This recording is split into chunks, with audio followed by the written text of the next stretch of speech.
The things I do for you, Mid. Sid! You shouldn't have any trouble. Indeed. All right.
Come up with something soon. Mid. Helena has recovered the material for the helm. She'll be along shortly. Excellent. Another job well done. And just one remaining. Right. The shielding. This one's a bit of a bugger. How so? The plating's enough to stop the engines going pop, but those things will still be spitting out enough fire to set the rest of the ship ablaze. Which is why you need proper shielding. A prison for the dragon's breath that's blazing away inside. I thought a triple thick layer of tempered steel might do it. Or more of the stuff that the Fallen use, but they'd both be too heavy. The helm and the plating are bulky enough as it is. Add any more weight and the whole ship would be at the bottom of the briny before we'd even started. I need something light. But I've racked my brains and I just can't think what would do it. Well, if I were in need of obscure knowledge, I know whose counsel I would seek. Harpocrates. Tomes? Yeah, well, I'd thought of that, obviously. I've got all the details written down here. Can you take this to him? See what he makes? Right away.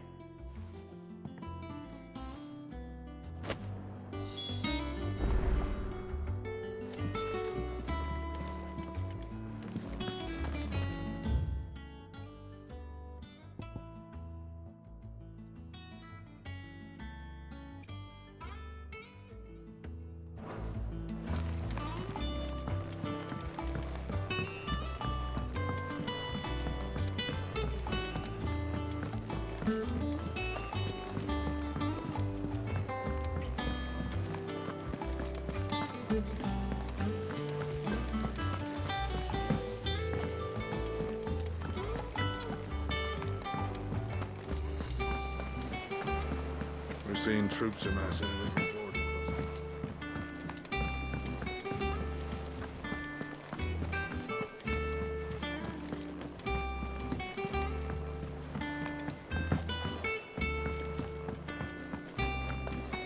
Thanks to Sid.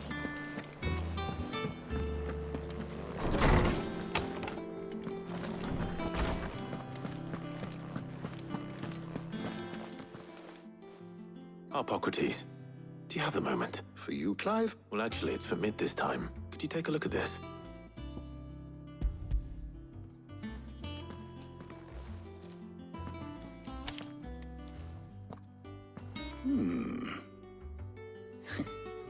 Shielding for a mithril engine? Whatever will that girl think of next? And what are these notes around the edges? She has some specific requirements for the materials. The shielding needs to be able to resist extreme heat on the inside, and yet remain cool enough on the outside not to set the ship alight, while also being light enough not to sink it. As you can imagine, she's struggling to find anything that meets her needs. I see. I wondered if you might know of a solution, or if you might be able to search the records for one. Perhaps it is not a different material she requires, but a different approach. What do you mean? Consider the lake we have made our home. Its blighted waters eat away far more quickly than fresh water or even brine, at timber and steel alike. And yet, we have made a home here from those very materials nonetheless. We have.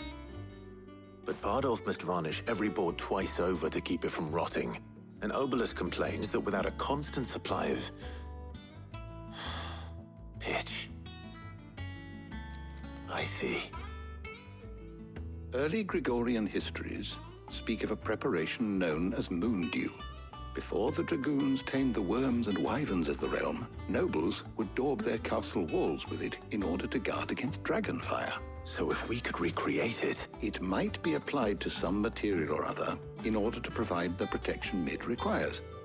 As to how best to apply it and to what material, perhaps I shall speak to them and see what... If you would be so kind as to bring the knowledge of the path... Thank you, Harbok. And since you're us...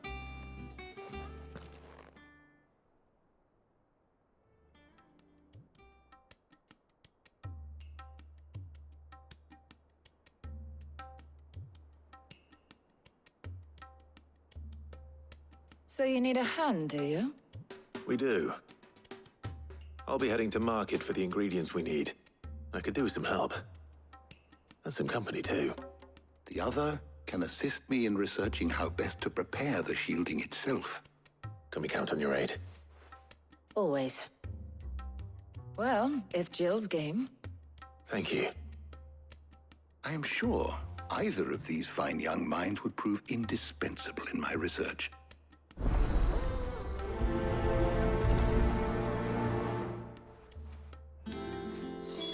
Shielding that guards against even the most ferocious flames. We could have done with some of that on Drustinus. I doubt it. So, Clive, have you made your decision? Who will accompany you on your little excursion?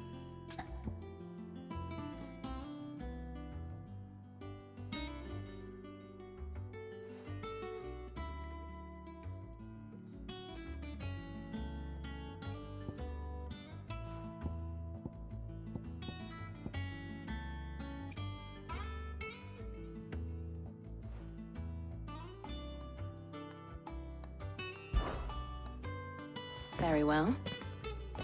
So then, what do we need to find? I have taken the liberty of preparing a list. Here. White chocobo eggs. Pepio nuts. Are you sure this list is right? Everything on here seems very edible. I would have thought the ingredients would be a little more exotic. Though these items may seem mundane, they have potent effects that are rarely exploited. Effects for which they were once highly prized. So much so, in fact, that they were harvested almost to extinction, hence moondews having fallen from favor. Now, of course, they can... Is that so? I've been meaning to visit Northreach anyway. I'll set out now. Join me there when you're ready. I will. Until then. You two enjoy yourselves. You too, Talia.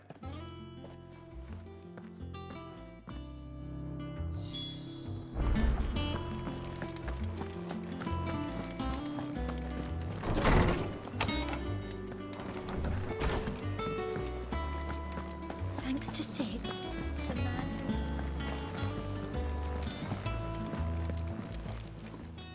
And what can I do for you?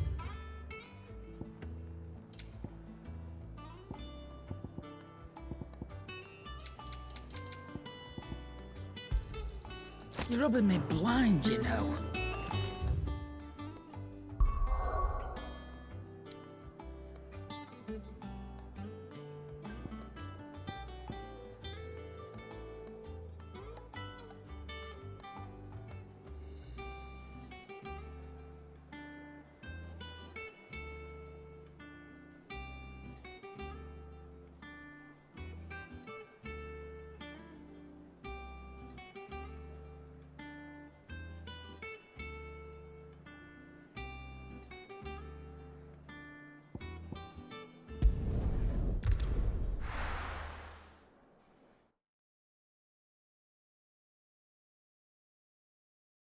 Now, where's Jill?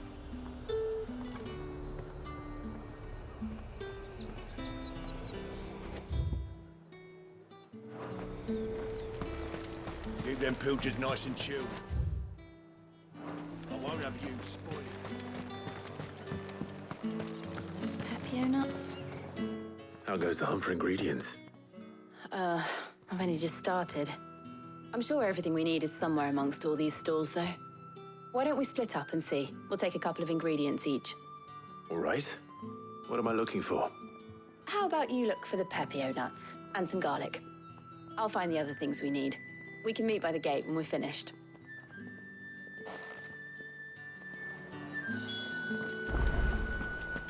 Up! You'll not find a bruised fresh cuts! Come get them before the... You haven't much, but you're free to look. I trust it's all here.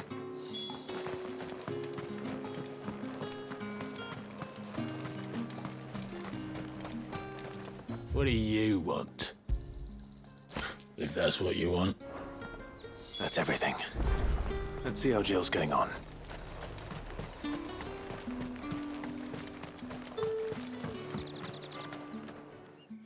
Did you find everything? I did. Here.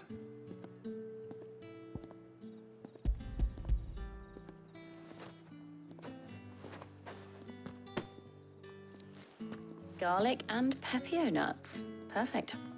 Now, all that remains is for Harpocrates to somehow turn all this into what Mid needs to keep her engine cool. But before we head back, would you walk with me a while?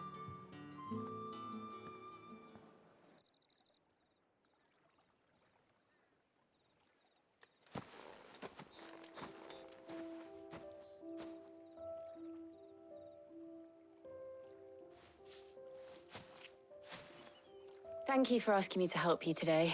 It makes a nice change. It does. It's good to get away from all the battle and bloodshed for once. Just being here reminds me of when we were children. Do you remember? Walking down Market Street in Rosalith, taking in the sights and smells. How could I forget? What with Torgal's antics. Remember how his nose would prick up at the scent of sausages? He'd go racing away and we'd have to go running after him. We wouldn't catch you now, would we, boy? Is there anything you wanted to buy for yourself while we're here? There was, yes. Well, sort of. Molly in the kitchens told me about a place that sells particularly good pies. Thought you might like to share one with me. I would. Thank you. And I saw some bread.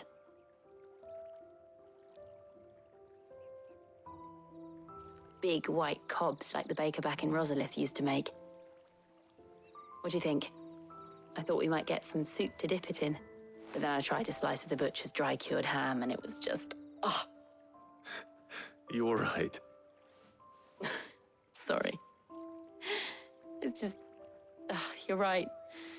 I really do feel like a child again being here with you.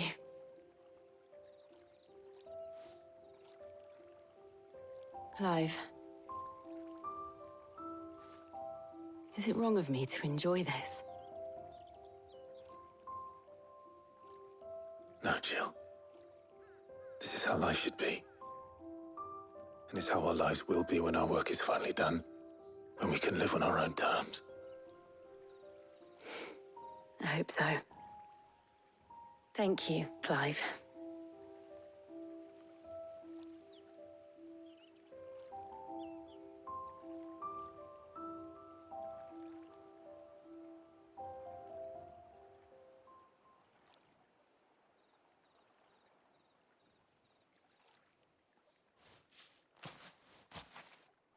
Well, I suppose we better be getting back. I need to give these ingredients to Harpocrates and Talia. I'll see you at the hideaway. Take care. I will. You too.